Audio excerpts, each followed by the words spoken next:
আসসালামু আলাইকুম। আশা করি সবাই ভালো আছেন। আজকে কথা বলব দরকারি ৫ টা সফটওয়্যার নিয়ে। যে ৫ টি সফটওয়্যার আমাদের সবসময় প্রয়োজন হয় এবং এই সফটওয়্যারগুলো অনেক প্রয়োজনীয়। তো চলুন আমরা এই ৫ টি সফটওয়্যারের সাথে আজকে পরিচিত হব। আশা করি ভিডিওটি আপনাদের অনেক ভালো লাগবে। ভিডিওটি ভালো লাগলে অবশ্যই লাইক, কমেন্ট, শেয়ার করবেন এবং আইডিটাকে অবশ্যই সাবস্ক্রাইব করে দিবেন।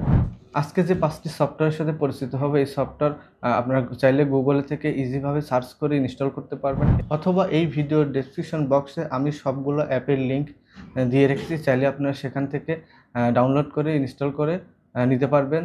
তো চলুন, যেহেতু আমার পিসিতে ৫ টি সফটওয়্যার ইনস্টল করা আছে, আমরা একে, একে ৫ টি সফটওয়্যারের সাথে পরিচিত হব এবং কোন সফটওয়্যারে কী কাজ হয় বিস্তারিত দেখব। তো চলুন, প্রথমে আমি কথা বলব নাম্বার 1, ওয়ার্ল্ড স্ন্যাপ। যে সফটওয়্যার দ্বারা আপনি যেকোনো উইন্ডোর পিছনে থাকা, যেমন আমি যদি কোনো ফাইল, ডকুমেন্ট এখানে কপি করে রাখছি, তো সেই ক্ষেত্রে আমি যদি এরকমভাবে দেখতে চাই যে আসলে আমার পিছনের ব্যাকগ্রাউন্ডে কি আছে, হ্যাঁ? আমি যদি এইটাকে উপরে দেই, এটাকে উপরে দিয়ে যদি আমি অল্ট বাটন প্রেস করে মাউসের চাকাটা আমি একটু নিচের দিকে ঘোরাই, তাহলে কিন্তু আমার নিচের কি আছে আমি কিন্তু দেখতে পাচ্ছি। মানে পুরা ট্রান্সপারেন্ট এর মতো আমি এটাকে দেখতে পারতেছি। তো এইভাবে ওয়াল স্ন্যাপটি ব্যবহার করতে পারবেন। ওয়াল স্ন্যাপের আরেকটি কাজ হলো, আপনি যেকোনো জায়গা থেকে, আমরা যেমন এইখান থেকে মুভমেন্ট করতে পারি, এখান থেকে মুভমেন্ট করতে পারি, কিন্তু এইখান থেকে মুভমেন্ট করতে পারি না। তো এখানে যদি আমি এখন অল্টার বাটন প্রেস করে আ নিচের দিকে টান দেই, তাহলে কিন্তু আমি একটা মুভমেন্ট করতে পারতেছি। যেকোনো জায়গা থেকে মুভমেন্ট করে দেখতে পারি এই সফটওয়্যারটির মাধ্যমে, এবং এর নিচে কি আছে সেটাও দেখতে পারবো যদি আমি মাউসের চাকাটা নিচের দিকে ঘোরাই। আচ্ছা, এবারে আসা যাক ২ নাম্বার সফটওয়্যারটা। ২ নাম্বার সফটওয়্যারটা হলো টুইঙ্কেল ট্রাই। এই টুইঙ্কেল ট্রাই সফটওয়্যারটা দিয়ে আসলে কি হয়? টুইঙ্কেল ট্রাই সফটওয়্যার যারা ২ টা মনিটর ব্যবহার করেন তাদের জন্য, যখন ২ টা মনিটরের ব্রাইটনেস একসাথে কন্ট্রোল করতে যাবেন, তখন এই টুইঙ্কেল ট্রাই সফটওয়্যারটা প্রয়োজন হয়। যেমন ল্যাপটপে ব্রাইটনেস কমানোর জন্য একটি ডিফল্টভাবেই দেওয়া থাকে, সেটিংসের মধ্যে দেওয়া থাকে। কিন্তু ডেস্কটপে কোনো ব্রাইটনেস কমানোর জন্য সেটিংস দেওয়া থাকে না। তো এটা আমি টুইঙ্কেল ট্রাই সফটওয়্যার ব্যবহার করে ডিসপ্লের ব্রাইটনেস অ্যাডজাস্টমেন্ট করতে পারি, এবং যাদের ডুয়াল মনিটর আছে, যেমন টুইঙ্কেল ট্রাই সফটওয়্যারটি আমার পিসিতে ইনস্টল করা আছে। আপনারা দেখতে পাচ্ছেন এইখানে টুইঙ্কেল ট্রাই নামে একটা অপশন আছে এবং আমার ডিসপ্লের ব্রাইটনেস কত পার্সেন্টেজ আছে সেটাও দেখাচ্ছে। তো আমি যদি এখানে ক্লিক করি, তাহলে এখানে কোন মনিটরে কত ব্রাইটনেস দেওয়া আছে এখানে দেখাবে।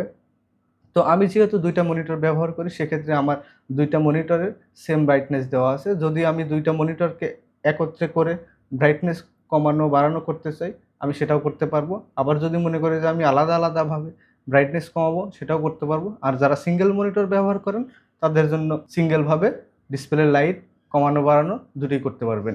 তো এই ছিল টুইঙ্কেল ট্রাই। এবারে আসা যাক ৩ নাম্বার সফটওয়্যার নিয়ে। ৩ নাম্বার সফটওয়্যারটি হলো এভরিথিং।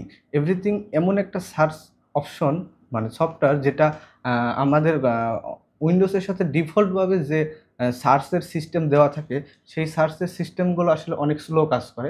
আর আমি যখনই এভরিথিং এর মাধ্যমে সার্চ করব, এভরিথিং সফটওয়্যারটি আমার পিসিতে ইনস্টল করা আছে। এভরিথিং সফটওয়্যারটি দিয়ে সার্চ করব, তখন কিন্তু আমি মানে খুব দ্রুত আমি সার্চ করে বের করতে পারবো। এবারে কথা হলো ৪ নাম্বার সফটওয়্যার নিয়ে। সেই সফটওয়্যারটির নাম হলো FX সাউন্ড।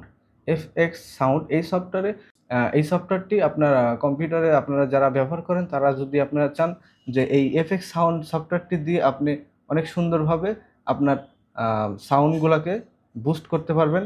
যেমন এখানে অনেক অপশন দেখাবে।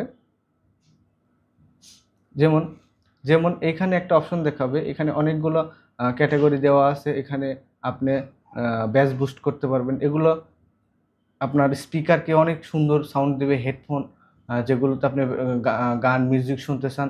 এবার আসা যাক ৫ নাম্বার সফটওয়্যারটা নিয়ে। ৫ নাম্বার সফটওয়্যারটি হলো লাইটশট। আমাদের উইন্ডোজ 10, উইন্ডোজ 11 সব পিসিতেই ডিফল্টভাবে স্ক্রিনশটের কিছু সিস্টেম দেওয়া থাকে। পিসি স্ক্রিনশট নামে এরকম একটি বাটন আপনারা অলওয়েজ পেয়ে যাবেন। এরা সব কিবোর্ডেই সাধারণত থাকে। তো এই কিবোর্ডের বাটন থেকে আপনারা প্রেস করে শর্টকাটে এই লাইটশট সফটওয়্যারটি ওপেন করতে পারবেন। আপনার যেকোনো মুহূর্তে স্ক্রিনশট নিতে পারবেন। আপনার অতিরিক্ত কোনো কিছু টাইপ করে বের করে নিয়ে আসতে হবে না। তো আমি দেখাচ্ছি যে আসলে এই স্ক্রিনশটে আরও কি ফিচার দেওয়া আছে। তো আমি লাইটশটটা এখান থেকে ওপেন করতেছি। ওপেন করার পর দেখেন আমার স্ক্রিনে দেখতে পাচ্ছেন সিলেক্ট এরিয়া লেখা আছে। আমি যে পর্যন্ত সিলেক্ট করব সেই পর্যন্তই আমি স্ক্রিনশট নিতে পারবো। আমি যদি চাই আমি এই পর্যন্ত স্ক্রিনশট নিব, তাহলে আমি এই পর্যন্ত সিলেক্ট করে আমি স্ক্রিনশটটাকে আমার কাস্টমাইজ জায়গায়, মানে আমি যেকোনো জায়গায় সেভ করতে পারতেছি। ডেস্কটপে হোক, কোনো পেন ড্রাইভে হোক বা কোনো ড্রাইভে, ফাইলে, যেকোনো জায়গায় আমি এটা কাস্টমাইজ করে সেভ করতে পারবো। তো সেভ করার আগে আরও কিছু কাজ আছে। যেমন স্ক্রিনশট পাঠানোর সময় এখানে অনেকগুলো স্ক্রিনশটের এডিটের অপশন দিয়ে দিছে, যে এই অপশনগুলো দিয়ে আমরা মার্ক করতে পারবো। এই অপশনগুলো দিয়ে আমরা মার্ক করে দিতে পারবো যে এইখানে ভুল আছে, এইখানে আমরা চাইলে এখানে টেক্সট অপশনে গিয়ে লিখে দিতে পারবো। এখানে আমরা যেকোনো কিছু টাইপ করে, তো এইভাবে আমি ফাইলটাকে সেভ করতে পারবো।